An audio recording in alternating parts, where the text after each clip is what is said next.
கர்த்தருடைய பரிசுத்த நாமத்திற்கு ஸ்தோத்திரம் உண்டாவதாக. இன்றைய ஜீவவார்த்தை நிகழ்ச்சியை கேட்டுக்கொண்டிருக்கும் அனைவரையும் கர்த்தருடைய பரிசுத்த நாமத்தை நான் வாழ்த்துகிறேன், ஆசீர்வதிக்கிறேன். இன்றைய தின தியானத்திற்கு தேவன் கொடுத்த வேத பகுதி அதை 2 கொரிந்தியர் 1 அதிகாரம் 22 வசனம். 2 கொரிந்தியர் 1:22. அவர் நம்மை முத்திரித்து நம்முடைய இருதயங்களில் ஆவி என்னும் அச்சாரத்தையும் கொடுத்திருக்கிறார்.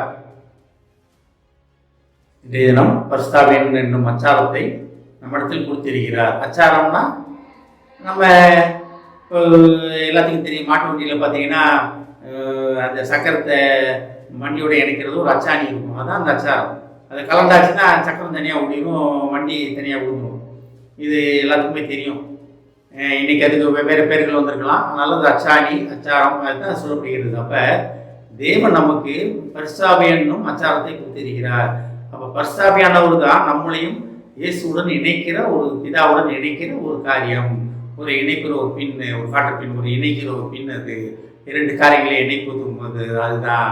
அதைத்தான் தேவன் நம்மளை சொல்ல ஆசைப்படுகிறார். அப்போ இணைப்பின் காரியம் என்ன? அதுதான். ஆனால் தான் சொல்றாரு பாருங்க, அவர் நம்மை முத்தரித்துனா என்ன? அவர் நம்மளை சீல் பண்ணியிருக்கிறாரு. கிறிஸ்துவுக்குள் நம்ம சீரிடப்பட்டவர்கள், கிறிஸ்துவுக்குள் நம்ம முத்திரையிடப்பட்டவர்கள். எப்படி பரிசுத்தவானால் முத்திரையிட்டிருக்கிறார், இயேசுவின் ரத்தத்தால் முத்திரையிடப்பட்டவங்க நம்ம. அப்போ அதை நம்ம உணர வேண்டும். இயேசுவின் ரத்தத்தால் நான் முத்திரையிடப்பட்டிருக்கிறேன், இயேசுவின் பரிசுத்தவானால் முத்திரையிடப்பட்டிருக்கிறேன் அப்படின்னு நம்ம அதை உணர வேண்டும். ஒரு அரசாங்க சீல் வச்சாலுமே நம்ம நல்லா பேப்பர்லாம் அடிக்கடி பார்க்கலாம். ஒரு கட்டடத்தை கட்டி ஆர்டிஓ ஆஃபீஸ்லேருந்து வந்து சீல் வச்சுருவாங்க, கூட்டுக்கு மேலே துணியை சுற்றி அந்த ஒரு முத்திரை வச்சுருவாங்க. அதை உடைக்கிறதுக்கு அதிகாரம் யாருன்னா வச்சவங்களுக்கு, இல்லை அவங்களுக்கு மேலே இருக்க அதிகாரிகளுக்கு. கீழே இருக்கவங்களுக்கு அதிகாரம் கிடையாது. அதே போல தான் ஆவி என்னும் அபிஷேகத்தால் நம்ம முத்திரையிடப்பட்டு இருக்கிறோம். அப்போ உடைக்கிறது அவரால் மட்டும்தான் முடியும், நம்மளால் முடியவே முடியாது. ஆனால் அதை உணராமல் இருக்க முடியும். நம்ம சீல் வச்சிருக்கதே உணராமல் நம்ம பாட்டுக்கு போயிட்டு வந்துக்கிட்டே இருக்கலாம், நம்ம பாட்டு இஷ்டத்துக்கு இருக்கலாம். தான் தேவன் நம்ம கொடுத்துருக்க ஒரு காரியம். தேவன் ஒரு நன்மை தீமை முழுக்கும்பாக வைத்திருக்கிறேன் அப்படின்றார். அப்போ 2மே வைத்திருக்கிற. எதை நீ செலக்ட் பண்ணிக்க போகிற? முத்திரையிடப்பட்டிருக்கேன், தேவனால் சீல் பண்ணப்பட்டிருக்கிறேன், தேவ ரத்தத்தால் நான் முத்திரையிடப்பட்டிருக்கேன்னு அதை உணர்ந்தோம்னா அதற்கேற்ற காரியங்களை நம்ம நினைத்திருப்போம். இதெல்லாம் நடக்காதுங்க, இதெல்லாம் சும்மா சொல்கிறாங்க. நிறைய பேர் சொல்லுவாங்க இதெல்லாம் சும்மாங்க, கடவுள்ன்றதே பொய்யுங்க, இதெல்லாம் இல்லைங்க. உலகத்தில் இருக்க எல்லா கடவுள் மாதிரி அவர் ஒரு கடவுளுங்க, உலகத்தை ஏதோ ஒரு சக்தி ஆட்கொண்டு இருக்குது, அதுதாங்க கடவுள்னு இருக்கும். நம்மளை கடவுள்லாம் படைக்கலைங்க, நம்மளாக உண்டானவங்க. பரிணாமம், டார்வின் தேரி அப்படி இப்படி சொல்கிறவங்க உண்டு. ஆனால் நம்ம இந்த இடத்துல இருக்கோம், நமக்கு எல்லாமே தெரியும். வேதம் முழுக்க நமக்கு அதுதான் சொல்லிக் கொடுக்குறது. நம்ம எப்படி படைக்கப்பட்டோம், அழைக்கப்பட்ட நோக்கம் என்ன, பேர் சொல்லி அழைக்கப்பட்டது எப்படி நம்ம உண்டாக்கப்பட்டோம், அவர் சாயலாக அவர் ரூபத்தின்படியாகவும் சாயலின்படியாகவும் அழைக்கப்பட்டு அவருடைய ஆவி ஊதப்பட்டு நம்ம உயிரடைந்தோம். முழு வேதம் நம்ம சொல்லிக் கொடுக்குறது. எதுக்காக? நம்மளை முத்திரிடுவதற்காக, நம்ம தேவனுடைய பிள்ளைகளாக இருப்பதற்காக, நேற்று தினம் பார்த்த சுதந்திர வழியாக இருப்பதற்காக நம்ம அழைக்கப்பட்டிருக்கிறோம்.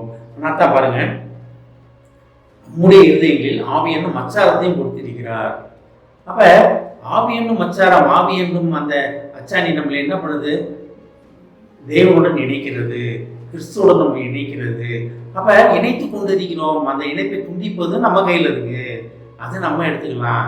இல்லைங்க இதெல்லாம் இல்லைங்க சும்மா அப்படின்னு நினச்சோம்னா இணைப்பு துண்டிக்கப்படும். இல்லை பரிசுத்தவான் வழி நடத்துகிறார் அப்படின்னு நினச்சோம்னா நம்ம ஆவியின் அபிஷேகத்தினால் பெற்று நம்ம அதில் வழி நடத்தப்படுவோம்.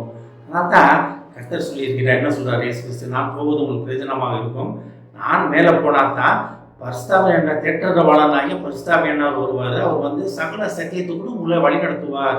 நம்மளை வழி நடத்துகிற பரிசுத்தவான் நம்மளுடன் இருக்கிறார். அதுதான் பிதாவின் விருப்பம், இயேசுவின் விருப்பம். அப்போ அந்த ஆவியின் அச்சாரத்தை நம்ம புரிந்து கொள்கிறோமா? இல்லை நான் சுயத்தின்படி வாழ்வீங்க, நான் என்னோட விருப்பத்தின்படி வாழ்வேன், எனக்கு எல்லாமே தெரியும் அப்படின்றோமா? கேட்டுக்கொண்டு தேவஜனமே இந்த வசனத்தை திருப்பி படிக்கிறேன் பாருங்க. அவர் நம்மை முத்திரித்து நம்முடைய இருதயங்களில் ஆவி என்னும் அச்சாரத்தையும் கொடுத்திருக்கிறார்.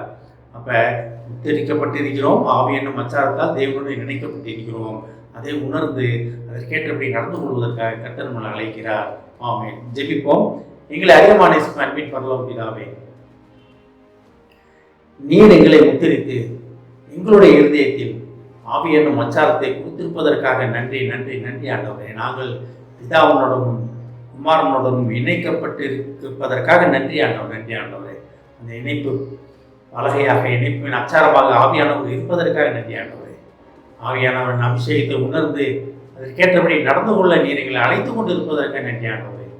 அவர் எங்களுக்குள் இருப்பதை நாங்கள் உணரும் பொழுது சகல சத்தியத்துக்குள்ளும் அவர் எங்களை வழி நடத்துவார் என்பதற்காக நன்றி ஆண்டவரே. இதை கேட்டுக்கொண்டிருக்கும் ஒவ்வொருவரையும் ஆசீர்வதிக்கிறோமாப்பா. ஒவ்வொரு குடும்பத்தையும் ஆசீர்வதிக்கிறோம் ஆண்டவரே. குடும்பத்தில் உள்ள ஒவ்வொருவரும் பரிசுத்தாவின் அபிஷேகம் இருப்பதை உணர்ந்து உம்மால் உமது இரத்தத்தால் முத்திரையிடப்பட்டிருப்பதை உணர்ந்து அதற்கேற்றபடி நடந்து கொள்ள நீர் அழைப்பதற்காக நன்றி ஆண்டவரே. அழைப்பின் நோக்கத்தை இருப்பவர் ஒவ்வொருவரும் புரிந்து கொள்ளட்டும் ஆண்டவரே. ஏஸ்தாமே இந்த 10th எக்ஸாம் எழுதி கொண்டிருக்கும் பிள்ளைகளை முதலத்தில் தெரிகிறோமாப்பா. நல்லபடியாக எழுதி நல்லபடியாக மார்க் எடுக்க உதவி செய்யும் ஆண்டவரே. ஆயத்தினாவை எடுத்துப்பட்டு உற்சாகத்தினாவையால் தைரியத்தினாவே அந்த பிள்ளைகளை நிரப்புமாப்பா. அந்த பிள்ளைகளுக்காக பாடுபட்டு கொண்டிருக்கும் பெற்றோரை முதலத்தில் தெரியுமாப்பா. ஆசீர்வதிக்கணுமாப்பா. அவர் படம் பிரயாசம் வீணாக போகாதபடி பார்த்துக்கணுமாப்பா. ஆசீர்வதிக்கணுமாப்பா. இயேசுவின் மூலமாக கேட்கிறேன் நல்ல பிதாவே. ஆமென். கர்த்தர் உங்களை ஆசீர்வதிப்பாராக.